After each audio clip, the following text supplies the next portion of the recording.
Yaktığı fiyatı yazmış bence buraya. Kesinlikle öyle. 2 lira 2 kuruş. Hala da şişiyor. Hala Şu an da şişti. yükseliyor. Bassam biraz daha şişecek. Böyle de indirebiliyorsunuz. Düğmesi de burada tabii. Arkadaşlar az önce araçta her türlü muhatap halindesin.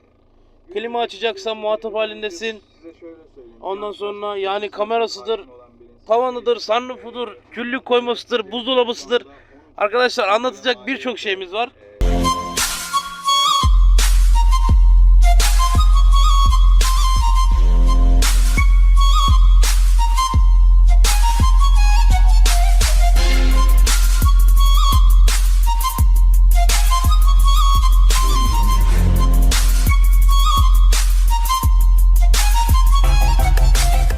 İşte benim aracımdan herkese merhabalar, mutlu günler diyoruz. Aslında arkadaşlar kanala yabancı değilse sahibini de emin ol tanıyordur. Kesinlikle öyle.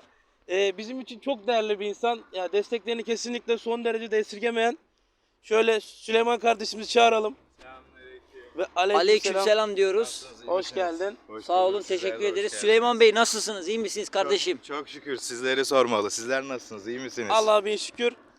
Samet, öncelikle şöyle başlayacağım. Süleyman bize her zaman videolarda destek çıkan birisi biliyorsun. Kendisinde Ağustos Otomotiv olarak bir galerisi var. Aile şirketi olarak geçiyor Tabii değil mi? tabii kesinlikle.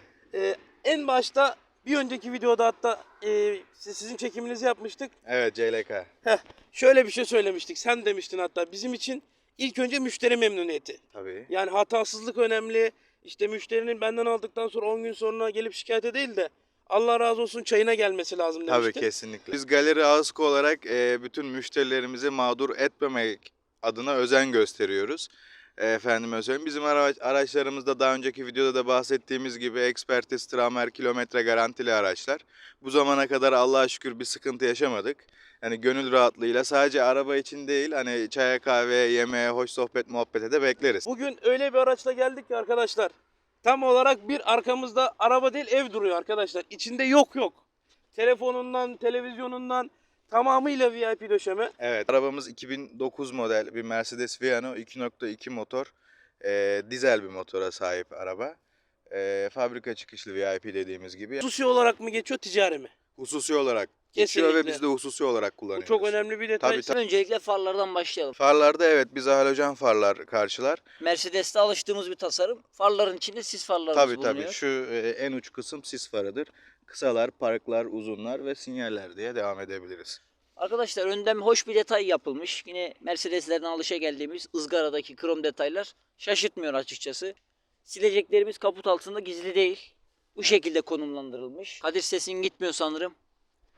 Aslında Mercedes'lerde alışık olduğumuz bir durum. Birbirine ters yönde açılıyor. Bu da camın genişliğinden kaynaklı olsa gerek. Eski modellerinde de var. Evet. Şöyle uzatacağım sana mikrofonu. Arkadaşlar ben su fıskiyelerini merak ettim. Bu önlerinde mi oluyor sileceklerin yoksa altta mı oluyor? Yok önlerinde olur sileceklerden önlerinde. fırlatır. Evet. Arkadaşlar dediğim gibi Mercedes'te alışageldiğimiz durum. Bunlara şaşırmamak lazım. Dıştan bakıyorum da şu kamera ne oluyor kardeşim? O kamera Orijinallerinde mi var? Siz mi tabii taktırdınız? yok hayır tabii kesinlikle o kamera orijinal. Arkada oturan yolcumuz için hem önü izleme fırsatı veriyor, yolu izleme fırsatı veriyor. Ve aynı şekilde trafikteki efendime söyleyeyim olumsuzluklara karşı da video kaydı yapmakta. Bu araç 2009 model bir araba olduğu için hani şu anki teknolojimize layık bir kamera görüntüsü yok. Fakat o zamanki kamera görüntüsü hani kalitelerinin Yeterli seviyede diyorsun. tabii kesinlikle o zamana göre iyi bir seviyede video kaydı. Biliyorsun ki kameraman arkadaşımız Melikan'da 85 model bir Mercedes var. Eski, çok eski kasa. Onda bile yani 85 yılında ABS'yi düşünen bir şirket yani bu araca neler koymaz ki diyeceğim. Ki zaten birazdan hepsini detaylı bir şekilde inceleyeceğiz. Siz konuşurken de şöyle camdan kafayı içeri uzattım. Kafayı niye uzatıyorsun abi? Araba senin. Kapıyı açıp baksana. Çok teşekkür ediyoruz. Allah razı olsun. Eyvallah. Şimdi artı 90 hippie eklendi. Bir aracın makyajıdır bu ya. Gerçekten Evet, öyle. kesinlikle. Yani araç bir tık daha yükseldi gözümde. Kesinlikle evet. Arkadaşlar aracımızın yan tarafına geldik. 225 55 17'lik lastiklerimiz bizi karşılıyor. Yine Mercedes'ten alışageldiğimiz krom detaylar önde olduğu gibi burada da devam ediyor. Aynalarımız aynı şekilde. Kapı kollarımız da yine kromla kaplanmış. Ayrıyeten katlanır ayna da bulunmakta arabamızda. Tabii kesinlikle. Her pakette bulunmayan bir özellik bu. Bir de bu uzun şasi bir araç. Bunlar özellikle turizm amaçlı çok kullanılıyor genelde. Bir de turizm amaçlı kullanan insanlar genelde boş paketlerini tercih edip mesela ön koltuk 2 kişilik, efendime söyleyeyim arka kısa şasi öyle tercih edip maliyetten kaçmak için daha sonra doldurup iş yapıyorlar. Ama bu araba fabrika çıkışlı en dolu opsiyonlara sahip bir araba. VIP dizayn yapıp kullanıyorlar bu Tabii. arabayı. Arkadaşlar aynalarda sinyallerimiz bulunuyor. Güzel bir detay. Yine kapı camlarının kenarlarında krom detaylarımız devam ediyor. Ya aslında şöyle bir kafamda kurdum. Yani günümüz piyasasında zaten etrafımızda da olduğundan dolayı Ibiş Otel olsun, Almera birçok otelin misafiri olan Arap müşterileri var biliyorsun. Ve ben Türkiye'de gördüğüm kadarıyla Arap müşterilerin en çok tercih ettiği araç Mercedes Vito, Viano, Vaneo. Evet. Yani tabi uzunluk, büyüklük açısı değişse de en çok tutulan kasası bu diye biliyorum. Evet. Çünkü hem şasi uzunluğundan hem Evet. de rahat ya. Mercedes dediğin zaman insan böyle bir 2-0 önde hissediyor kendini, doğru mu? Evet, kesinlikle. Şimdi bu araçlar konfor odaklı bir araçlar. Tamamen konfora odaklı bir araba. Hani yolda gittiğiniz zaman arkada oturan bir yolcu tabiri caizse yaylanarak gidiyor diyebiliriz. Hı. Yani bu otobüslerdeki gibi tak tuk tavana Yok vurmuyorsun. yok, kesinlikle. Zaten biz bir tur atarız. Sizin de görüşlerinizi alırız. Kesinlikle atmak isteriz. Aslında Samet, lafı çok uzatıp da seyircilerimizi bekletmek istemiyorum. Aracın içinde çünkü oldukça konuşacak çok şeyimiz var. Ne dersin, geçelim mi? Aracın içine geçmeden önce arkadaşlar, şurada bir detayı size bahsetmek istiyorum. Süleyman kardeşimiz bahsetse aslında daha da güzel olur. Şimdi burada bir anahtar kilidi için lazer okuyucumuz var. Ola ki anahtarın pili bittiği zaman anahtarı buraya tutup lazer okuyucudan kapıları kilidini kolaylıkla açabiliyorsunuz. Ve ayrıyeten buraya anahtarı tutarak camı indirme kaldırmayı da yapabiliyorsunuz. Abi Mercedes, ne diyebilirsin ki? Kesinlikle öyle. O zaman yavaş yavaş arkadaşlar da meraklanmasın. Arabanın arka tarafına geçelim. Oradan arabanın içine geçelim. Öyle. Tamam. Öyle yapalım. Arabamızın arka tarafındayız. Kadir, incelemeye başlayalım istersen. Kesinlikle öyle. Samet, biliyorsun ki krom kaplama devam ediyor Mercedes'te. Arkada da şöyle güzel bir amblemimiz belli. Dikkat çekecek olaya gelirsek, 2.2 motor dediği gibi. Arkadaşlar, gücü olan bilsin. Kimse artistliğe gerek yok, yani gücü olan bilsin. Direkt yaktığı fiyatı yazmış bence buraya. Kesinlikle öyle. 2 lira 2 kuruş. Samet, arka kamera detayları otopark esnasında fabrika çıkışı olduğunu düşünüyorum Tabii. şunların. Tabii, park sensörler ön ve arka şekilde olmak üzere fabrika çıkışı. Her şey araçta. Zaten sonradan ekleme bir şey yok arabada. Her Full şey orijinal. orijinal Evet. diyorsun. Sinyaller, fren sinyalimiz var üstte bir tane. Bagajımızı açalım. Müsait midir bagajımız? VIP ya. Yatıyor değil mi bunlar? Tabii bunlar sürgülü, ileriye kadar gider yatar. Arkadaşlar aracımız Polat Alemdar kasa olduğu için içinde bir oda var. VIP şekilde olduğu için bagajımız bu şekilde. Yani koltuklara yatırıp da bir malzeme atılacak. Yoksa öbür türlü bir iş yapmaz. Ya şimdi şöyle, tabii bu VIP bir araç olduğu için bagajdan çok aman bir performans bekleyemeyiz. Fakat bu koltuklar sürgülüdür. Buradan ileriye doğru alıp daha bagajı genişletebiliyorsunuz. Ve aynı zamanda koltukları yatırıp tekrar geniş bir bagaj haline getirebiliyorsunuz. Arkadaşlar piyasacı kardeşlerimin çok seveceği bir özellik bu arabada mevcut. Yani daha sonradan takılmamış. Arabamız kendinden Air'lı. Buradan kumandadan tuşlardan Air kontrolü yapıp arabamızı kaldırıp indirebiliyoruz. Süleyman kardeşimiz bize daha detaylı olarak açıklasın. Tabii buradan da indirip kaldırabiliyorsunuz. Bir de araba yolun durumuna göre de kendi yüksekliğini ayarlıyor. Ve şöyle, arkaya fazla yük aldığı zaman tekrar arkasını kendisi kaldırabiliyor. İsterseniz siz de buradan manuel bir şekilde kontrol edebiliyorsunuz. Şöyle düğmeye bastığımız zaman zaten kompresörün çalışma sesini de şu an duyuyor olmanız lazım. Hala daha şişiyor. Hala Şu an da şişti. yükseliyor. Bassam biraz daha şişecek. Böyle de indirebiliyorsunuz. Düğmesi de burada tabii. Arkadaşlar, az önce Süleyman kardeşim de söyledi ama dikkatimi çekti açıkçası fazlasıyla.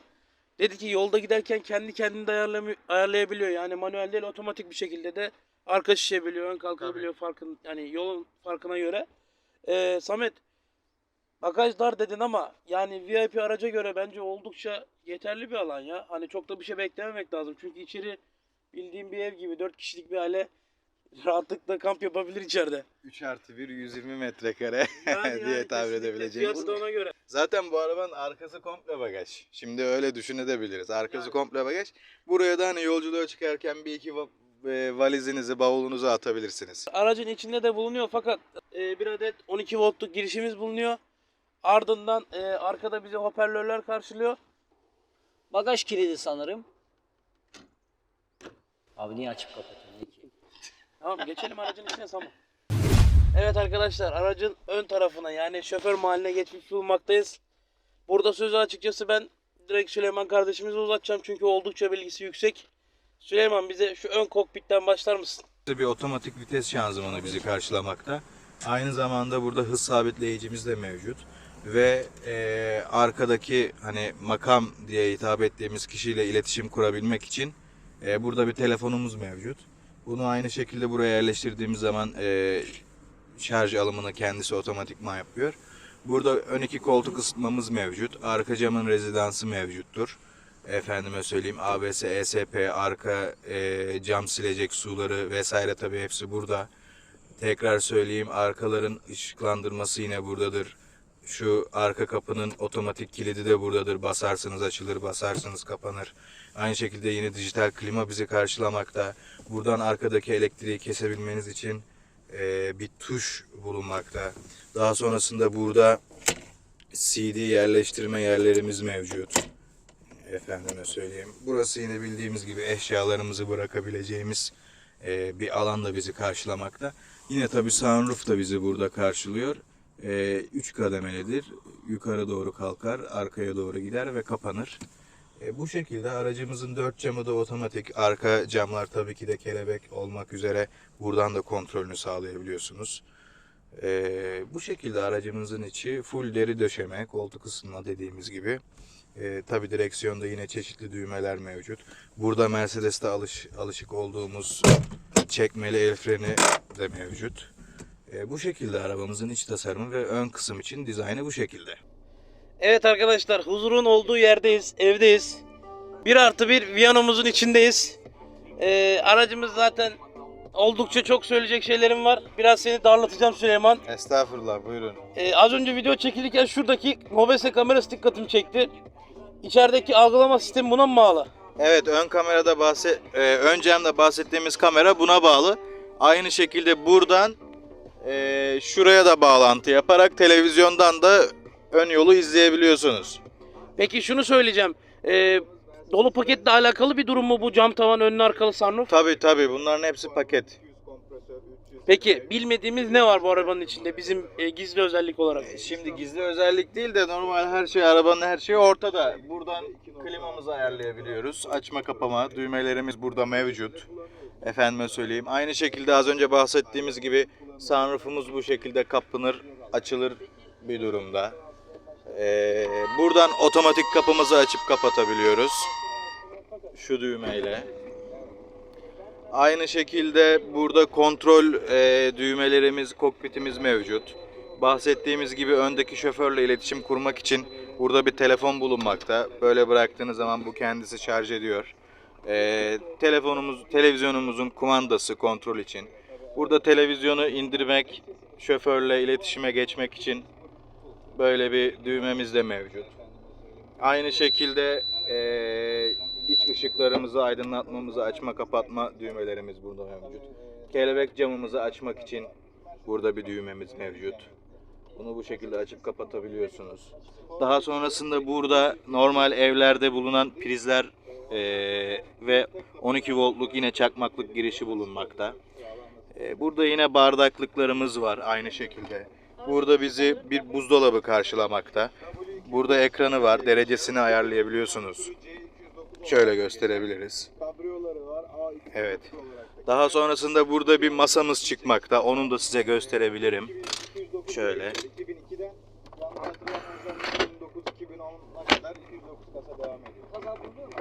Aracımızda Allah kimseye yaşatmasın. Kaza bela herhangi bir sıkıntı yok. Arabanın kaput tavanı. Evet, bu şekilde yemeğinizi, çayınızı, kahvenizi koyabileceğiniz bir masamız bulunmakta. Yine böyle indirebiliriz aşağıya. Bu şekilde şu anlık aklıma gelenler Yani burada bahsedecek olursak burada yine ek bir bardaklığımız var.